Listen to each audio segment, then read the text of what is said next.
ഭയം ഭക്തി ബഹുമാനം. ദിലീപ് നായകനായ ചിത്രം ഇന്നലെ വേൾഡ് വൈഡ് റിലീസ് ചെയ്തു. സമ്മിശ്ര പ്രതികരണമാണ്. കാരണം കുറച്ച് പേർക്ക് ഇഷ്ടപ്പെട്ടു. ഒരു ഓളത്തിന്റെ കൂട്ടത്തിലൊക്കെ കണ്ടാൽ വലിയ കുഴപ്പമില്ലാതെ കണ്ടുകൊണ്ടിരിക്കുന്ന ഒരു ചിത്രം എന്നുള്ള രീതിയിലേക്ക് വന്നു.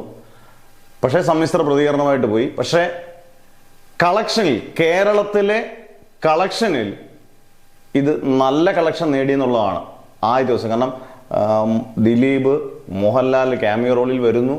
ഇതൊക്കെ ഒരു ഫാക്ടർ ആയതുകൊണ്ടും നല്ല അത്യാവശ്യം പ്രീ സെയിലിൽ നല്ല ബുക്കിംഗ് വരികയും ചെയ്തതോടുകൂടി ആദ്യത്തെ ദിവസം കളക്ഷൻ തുടരും ലോകേക്കാട്ടിൽ മുമ്പിലാണ്. അതായത് എമ്പുരാന് 2025 എമ്പുരാന് തൊട്ട് താഴെ എന്നുള്ളതല്ല, എമ്പുരാന് താഴെയായിട്ടാണ് സെക്കൻഡ് പ്ലേസിലാണ് നമ്മുടെ ബബ്ബ വന്നിരിക്കുന്നത്. അതിൻ്റെ കളക്ഷൻ എന്ന് പറഞ്ഞാൽ ഏകദേശം 7.25 കോടി രൂപയാണ്.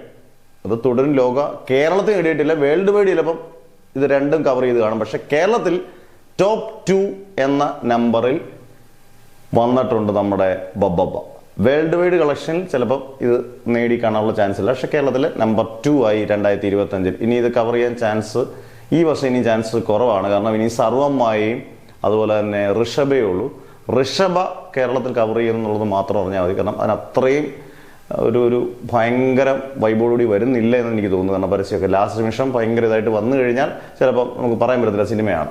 പക്ഷെ ഇതുവരെ നമ്പർ 1 എമ്പുരാൻ, നമ്പർ 2 ബബ്ബയാണ്. പക്ഷെ സമ്മിശ്ര പ്രതികരണത്തോടുകൂടി പടം താഴോട്ട് വരികയാണ്. ഇന്നത്തെ കളക്ഷനൊക്കെ വളരെ മോശമായിക്കൊണ്ടിരിക്കുന്ന അവസ്ഥയാണ്. ഇന്നും ഒരു ഞായറാഴ്ച കൂടി കഴിയുമ്പോഴത്തേന് പടത്തിൻ്റെ കൃത്യം കളക്ഷനിലേക്ക് നമുക്ക് അറിയാൻ പറ്റും.